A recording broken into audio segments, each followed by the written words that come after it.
ये बताइए जरा कि इंडियन जो जंगी जुनून है, मैं इस पर आज एक मेरे दिल में सवाल उठा था कि पहलगाम का तो वाकई इंसिडेंटली हुआ या फॉल्स फ्लैग है, तो उसको बात को छोड़ देते हैं। क्या इंडिया जैसा बड़ा मुल्क की पूरी प्लानिंग के बगैर एक पहलगाम वाकई को बुनियाद बना के जंग पर आमादा हो गया, या कोई पीछे प्लानिंग तो जब होती है तो फिर बड़ी लंबी होती है, उसकी आप हिस्ट्री समझ सकते हैं कितनी है। क्या यही सिर्फ वाकया था? दूसरा यह कि क्या ईस्ट बॉर्डर के ऊपर फौजों को इकट्ठा करके कहीं, यानी ये तो नहीं कि मगरबी बॉर्डर की तरफ जो हमें ज़्यादा खतरा रहता है कि वहाँ से वैसे एडवेंचर करने का ख्वाहिशमंद हो किसी भी तरीके से, क्योंकि KPK में 50 जगहों के ऊपर सायरन फिट कर दी गए। क्या कहते हैं आप? बहुत बहुत शुक्रिया इकबाल शाहिद साहब। अगर जरा वाकयात के तसलसल को देखें ना, तो अब ये सामने आ रही है चीज कि ये मोदी साहब को फंसाया गया है। किसने फंसाया है इसमें अमेरिका चाहता है कि इंडिया में रिजीम चेंज हो जाए, क्योंकि मोदी साहब उनके ऑब्जेक्टिव्स पूरे नहीं कर रहे, चीन के खिलाफ कोई मौसर कार्रवाई नहीं कर रहे। ठीक है सर, ठीक है। ये थे सऊदी अरब में जब ये मामला हुआ। वापस आए तो 5 मिनट के बाद इंडियन मीडिया ने एक माहौल बना दिया था। ये उस ट्रैप में फंसे। इन्होंने फिर जाके वो बिहार के इलेक्शन वाली अंग्रेजी वाली तस्वीर कर दी कि हम ये कर देंगे, हम पाकिस्तान को नाको चने चबा देंगे, वो जो भी उन्होंने बातें की। अब वो बातें करके फंस गए, इसलिए कि जब जो राफेल तैयारे जिन पे इन्होंने नींबू निचोड़े थे, आपको याद होगा जब आए थे नींबू निचोड़े थे, बड़ा इस्तकबाल किया था उसका।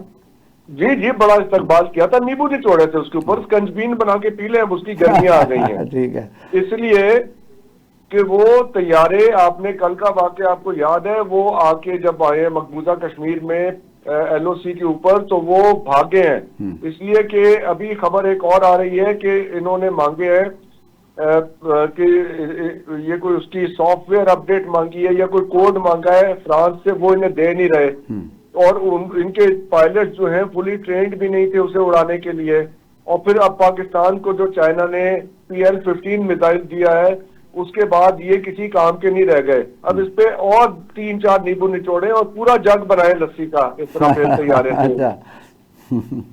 ठीक है ना सर? लेकिन हसन जफर साहब, ये बात ठीक है कि पाकिस्तानी कौम को मैं देख रहा हूँ, नतीजा ये निकलेगा कि ये सारा जो है ये अब इनके गले पड़ जाएगी, पाकिस्तान के खिलाफ एक्शन नहीं ले पाएंगे।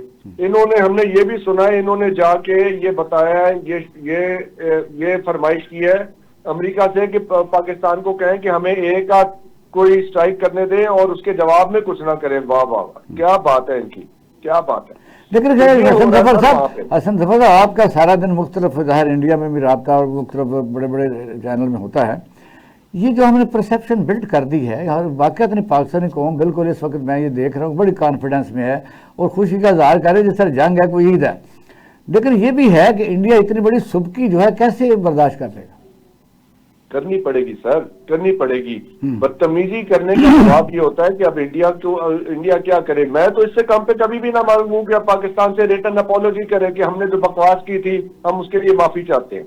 अच्छा, इसलिए कि देखें इन्होंने अपने ये, क्योंकि जो इनके दिमागों में बातें पकाई गई थी ना कि हम कोई सुपर पावर बन गए हैं, उस चक्कर में इन्होंने एक बहुत गंदी बात कर दी है। वो गंदी बात ये है कि इन्होंने इंडस वाटर्स ट्रीटी को छेड़ा है। अब ये ट्रीटी उठाएं और दफा हो जाए यहाँ से, ये मेरा रिस्पॉन्स है। इसलिए कि अब हम नहीं मानते उसे, मैं नहीं मानता उसे।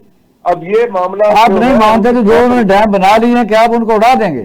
भाड़ में जाए सर, उड़ाएं इन डैम्स को। LOC भी फारिग है मेरी तरफ से, ये शिमला एग्रीमेंट भी फारिग करें। इसलिए कि जब दुनिया का कोई एग्रीमेंट और कोई ट्रीटी वगैरह नहीं रही है, मुझे नहीं चाहिए इनका ट्रीटीबिलिटी। ये जो इन्होंने साइकोलॉजिकल वॉरफेयर की थी ना, अब इसका अब जवाब हम देंगे। तो DG ISPR साहब ने बिल्कुल दुरुस्त फरमाया कि ये आप जंग स्टार्ट करेंगे और अब हम खत्म करेंगे इसे जैसे हम चाहेंगे। ठीक है।